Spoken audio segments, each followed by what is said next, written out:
Students, इस lecture में सबसे पहले हम एक प्रॉब्लम को डिस्कस करेंगे जिनमें हम ये देखेंगे फंक्शंस को आप कैसे साबित करते हैं कि वो लीनियरली इंडिपेंडेंट हैं या डिपेंडेंट हैं। तो तीन फंक्शंस है आपके पास, एक साइन टी है, दूसरा कॉस टी है, तीसरा टी है। तो ये तीन फंक्शंस हैं, हमने इसको प्रूफ करना है कि लीनियरली इंडिपेंडेंट है या डिपेंडेंट है। तो ठीक है, आप ए को मल्टीप्लाई करें, फील्ड से ए ले लें, उसको साइन टी से मल्टीप्लाई करें। सेकंड एलिमेंट आपके पास बी है, वो आपके पास होगा कॉस टी। और तीसरा आप लें C T is equal to zero. ये आपने लीनियर कॉम्बिनेशन जीरो के को रख लिया। अब आप सोच रहे होंगे कि कैसे इक्वेशन कैसे बनेंगी। तो आप टी जो है basically from R to R है, तो ये equation for all T true है। तो एबीसी को कैलकुलेट करने के लिए आपको थ्री इक्वेशंस का जानना जरूरी है।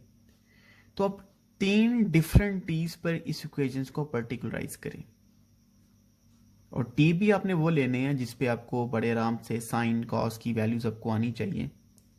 मसलन टी आप 20 ना लें, आपको नहीं पता साइन 20 क्या होता है। तो सबसे पहले हम ऐसा करते हैं, टी जीरो ले लेते हैं।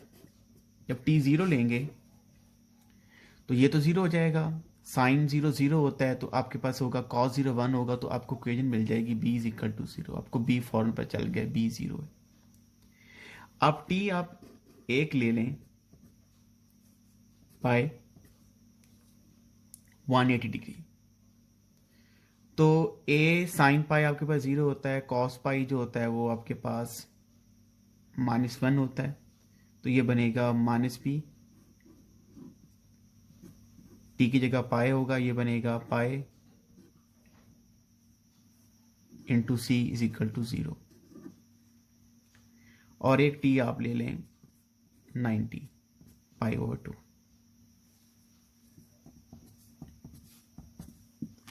तो 90 पे साइन 91 होता है, तो आपके पास होगा ए। कॉस 90 जीरो होता है, एक सेकंड मिडिल टर्म वैनिश कर जाएगी। टी की जगह पे 90 होगा, तो ये बनेगा pi into C is equal to zero. आपको मैट्रिक्स की ज़रूरत नहीं है, बहुत ही सिंपल इक्वेशंस हैं। फर्स्ट इक्वेशन कह दें, इसको सेकंड कह दें, और इसको थर्ड कह दें। फर्स्ट इक्वेशन को सेकंड में यूटिलाइज कर लें, बी जीरो है। यूजिंग 1 इंटू बी जीरो करेंगे तो आपके पास क्या आ जाएगा, सी जीरो आ जाएगा। तो और इसको आप ये थर्ड इक्वेशन थी, इसको फोर्थ कह दें। फिर आप करें using fourth equation in third. जब सी जीरो होगा तो आपके अल्टीमेटली ए आपके पास क्या आ गया, जीरो। तो आपके पास ए भी जीरो है, बी भी जीरो है, और सी भी जीरो है। तो यहां से आप क्या कह सकते हैं कि आपके जो फंक्शंस हैं दीज आर लीनियरली इंडिपेंडेंट। और आपने ऑर्डिनरी डिफरेंशियल इक्वेशन पढ़ी हुई है, और आपको मैं बताता चलूं कि ऑर्डिनरी डिफरेंशियल इक्वेशंस में की हेल्प से भी आप लोग उसमें एक टॉपिक पढ़ा था, रॉन्स्कियन, कि आप तीन फंक्शन इसको आप f1 का नाम दे दें, इसको f2 का नाम दे दें, इसको f3 का नाम दे दें, और तीन फंक्शन का रॉन्स्कियन कैलकुलेट कर लें। ये टेक्निक आपको ओडी के अंदर पढ़ाई जा चुकी है। यहाँ पे first function f1 f2 f3 होगा, यहाँ पे इसका फर्स्ट डेरिवेटिव होगा, यहाँ पे सेकंड डेरिवेटिव होगा। तो आगे आप इसको देखिएगा, रॉन्स्कियन की हेल्प से भी आप लोग इसको फंक्शंस के हवाले से आप सिर्फ फंक्शंस के हवाले से आप साबित कर सकते हैं कि वो इंडिपेंडेंट हैं या डिपेंडेंट हैं। अगर अलजेब्रा में आप रॉन्स्कियन बेशक ना करें, आप डायरेक्टली इक्वेशंस बनाएं और एबीसी को कैलकुलेट करें।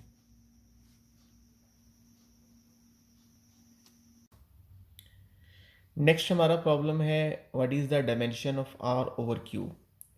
आर आपके पास सेट ऑफ रियल नंबर है और क्यू आपके पास सेट ऑफ रैशनल नंबर है।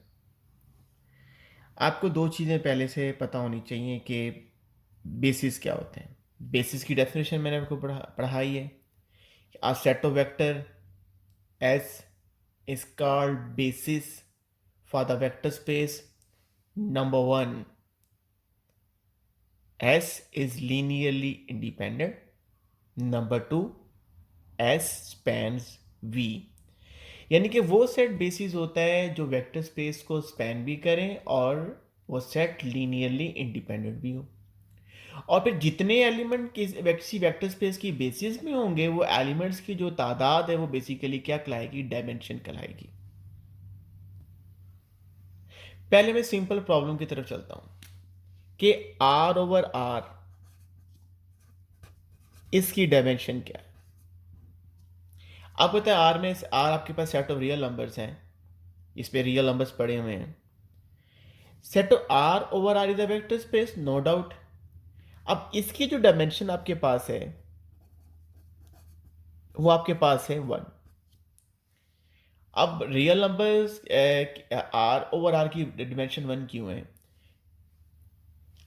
स्टूडेंट एक ही एलिमेंट से कोई भी एक एलिमेंट आप ले लें आर में से, नॉन जीरो, जीरो नहीं, नॉन जीरो एलिमेंट, कोई भी नॉन जीरो एलिमेंट ले लें, उससे आप पूरी की पूरी आर स्पैन कर सकते हैं। आप कहते हैं कि मैं 2 ले लेता हूं आर से, 2 बिलोंग्स टू आर। अगर आप जीरो जनरेट करना चाहते हैं तो फिर ये जो आ रही है फील्ड है, तो आप फील्ड में से जीरो उठाएं, जीरो को 2 से मल्टीप्लाई करें, आपको जीरो स्पैन हो जाएगा, जीरो जनरेट हो जाएगा। अब 1 लेना चाहते हैं, 1 बनाना चाहते हैं, तो आप फील्ड से क्या लें, फील्ड से 1/2 ले लें, तो आपको 1 मिल जाएगा। आप नेगेटिव एलिमेंट लेना चाहते हैं तो 2 को आप ऐसा करें, -1/2 से मल्टीप्लाई करें, तो आप -1 आपको मिल जाएगा। आप जौन सा भी एलिमेंट लेना चाहते हैं तो आप 2 को आप फील्ड से वो एलिमेंट उठाएं और उसको 2 से मल्टीप्लाई करें, वो प्रॉपर एलिमेंट। प्रॉपर से मुराद ये है कि अगर 0 चाहिए तो 0 लें, अगर 1 चाहिए तो 1/2 से मल्टीप्लाई करें। तो स्केलर चेंज करते जाएं और स्केलर को एडजस्ट करते हुए आप पूरा का पूरा आर जनरेट कर सकते हैं। And what's about R2 over R? R2 over R is a vector space. अब R2 ओवर R की अब आपके पास क्या है, डायमेंशन क्या है? इसकी जो डायमेंशन है आपके पास वो आपके पास 2 है। और वो 2 एलिमेंट मैं बेसिस स्टैंडर्ड बेसिस लिख रहा हूं, 1 0 एंड 0 1। इसको मैं E1 कह देता हूं, दूसरे को E2 कह देता हूं। क्लास इससे E1 E2 की हेल्प से आप पूरी R2 स्पैन कर सकते हैं by taking the scalar from capital R। आप कहते हैं जी मैंने 5 3, क्या 5 3 जनरेट हो सकता है? यस 5 3 जनरेट हो सकता है। आप 5 को मल्टीप्लाई करें 1 0 और 3 को मल्टीप्लाई करें 0 1 के साथ, आपको 5 0 जनरेट हो जाएगा। आप जो सा भी एलिमेंट जनरेट करना चाहते हैं 2 एलिमेंट से जनरेट हो जाएगा। R2 में 2 लीनियरली, ये तो स्टैंडर्ड बेसिस है, ये याद रखिएगा। R2 में 2 लीनियरली इंडिपेंडेंट अगर आपको एलिमेंट मिल जाते हैं तो आप उससे पूरी की पूरी R2 स्पैन कर सकते हैं। आप 0 0 चाहते हैं तो आप क्या करें, फील्ड से 0 उठाएं, 1 0, और दूसरा भी आपके पास क्या होगा, 0 होगा, ये आपके पास होगा 0 1, आपको क्या मिल जाएगा, 0 0। यानी कि आप इन 2 एलिमेंट E1 E2 से पूरी की पूरी R2 जो है वो स्पैन कर सकते हैं। तो R2 ओवर R की डायमेंशन क्या होगी, 2 ही। और R इसी तरह से R3 ओवर R की डायमेंशन क्या होगी, 3 होगी। अब प्रॉब्लम हमारा क्या है, प्रॉब्लम हमारा ये है कि R ओवर Q की डायमेंशन क्या है। तो देखिए मैं ये क्लेम करता हूं, हम स्टार्ट क्योंकि ये जो भी अब ये रिजल्ट करने जा रहे हैं ये आर्गुमेंट के साथ होगा। मैं ये क्लेम करता हूं कि R over Q vector space, इसकी जो डायमेंशन है मेरे पास 1 है। ओके, क्लेम कर देते हैं, we claim dimension of R over Q is 1।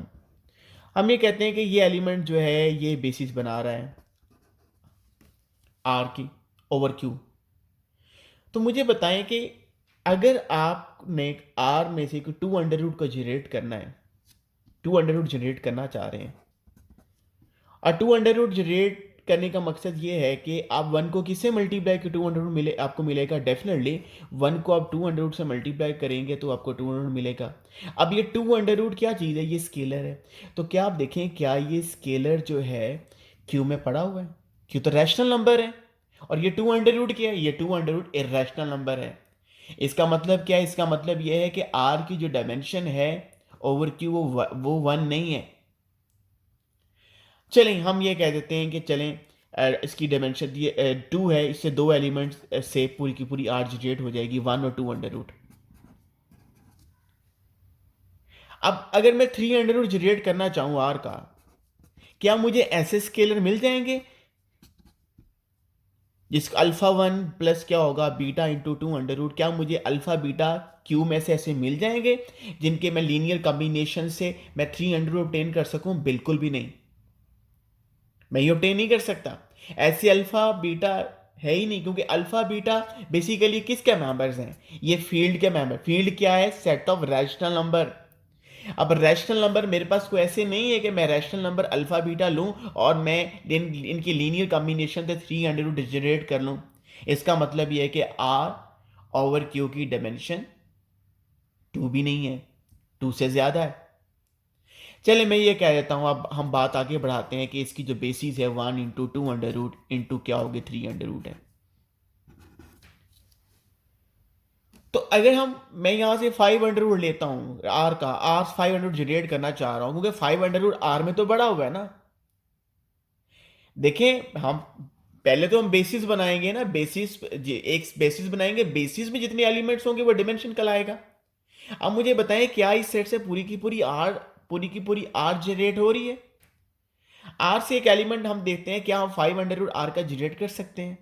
तो एक आप ले रहे हैं, यहाँ पे ए ले रहे हैं, ए इंटू 1 प्लस क्या होगा बी इंटू 200 प्लस क्या होगा सी इंटू 300। क्या आपको ए बी सी ऐसे मिल जाएंगे कि आप चूज करें और आपको 500 मिल जाए?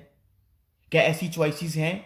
क्या क्यू के अंदर ऐसे रैशनल नंबर पड़े हुए हैं जो आप ए और बी को चॉइसेस, ए बी और सी को चॉइसेस दे आपको 500 मिल जाए? इसका मतलब यह है कि आर की डिमेंशन 3 भी नहीं बल्कि 3 से ज्यादा है। तो स्टूडेंट ऐसे तो बेशुमार एलिमेंट्स होंगे, क्योंकि जो इरेशनल नंबर है वो कभी भी आप फील्ड से मेंबर उठाएं, क्योंकि फील्ड से तो आपको सेट ऑफ फील्ड जो है वो क्यू है, वो तो सेट ऑफ रैशनल नंबर है। तो रैशनल नंबर तो कभी भी आपको न्यू इरेशनल नंबर नहीं बनाएगा।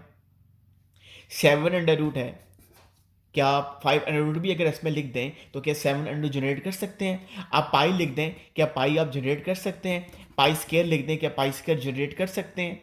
आप ई लिख दें, ई के जनरेट कर सकते हैं? आप यहाँ पे 1100 लिख दें कि जनरेट कर सकते हैं? नहीं कर सकते।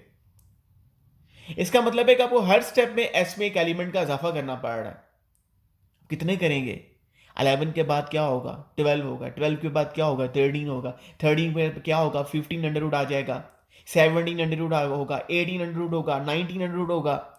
तो इसका मतलब क्या होगा? इसका मतलब ये है कि जो dimension over R, dimension of R over Q basically क्या है? इनफाइनाइट है। Dimension over R over Q is infinite. आपको इनफाइनाइट एलिमेंट दरकार है आर को स्पैन करने के लिए। और अगर यही क्यू क्लास आर हो जाता, अब डायमेंशन आर ओवर आर आपके पास क्या होगी? 1 होगी। और अगर मैं ये कह दूं what is the dimension of Q over R, तो अगर आप इसको देखें और मेरा पहला लेक्चर अगर आप नोट करें तो आपको मैं ये बताऊंगा कि Q ओवर R की डायमेंशन से पहले आपका जवाब ये होना चाहिए कि sir this is not a vector space, this is not a vector space. Q over R vector space ही नहीं है, क्योंकि स्केलर मल्टीप्लिकेशन फेल हो जाती है। क्योंकि अगर आप Q से 3 ले लें और R से कोई इरेशनल नंबर उठाएं, स्पेशली फील्ड से इरेशनल नंबर उठाएं 3 इंटू 300, तो क्या ये Q को बिलोंग करता है? बिल्कुल भी बिलोंग नहीं करता। तो इसका मतलब ये हुआ कि R ओवर Q की डायमेंशन इनफाइनाइट है, R ओवर R की डायमेंशन 1 है, और Q ओवर R की डायमेंशन का पूछना ही आप ये समझिए कि मीनिंगलेस है, क्योंकि Q over R is not a vector space. Thank you very much.